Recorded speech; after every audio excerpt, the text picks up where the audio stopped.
कैसे ठीक है। बंद गोभी किस तरह दे रहे हैं? 200 रुपये की धड़ी। और ये बैंगन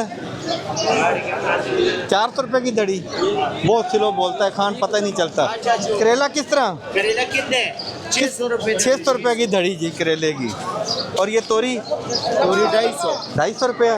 टिंडा किस तरह भाई? 600 रुपये धड़ी।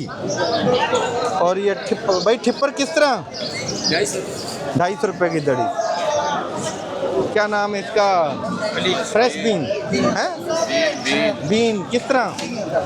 वैसे है रेट इसका 1000 है, लेकिन 800 बेच रहे हैं। 800 रुपये बेच रहे हैं। लौकी किस तरह दे रहे हो भाई?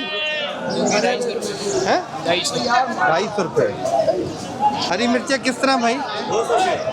200 रुपये। और लीमू किस तरह? तो थोड़ा सा साइड पे हुई ना, मेरा प्राइवेट ही हो ना। 1700 रुपये की धड़ी। और ये कच्चे आम किस तरह? कच्चे आम देखते हैं जी। और ये सूटा किस तरह? 600 रुपये की धड़ी। हरी मिर्च, नींबू 1200 रुपये। पहला 800 रुपये 1200 800 रुपये। 800 रुपये।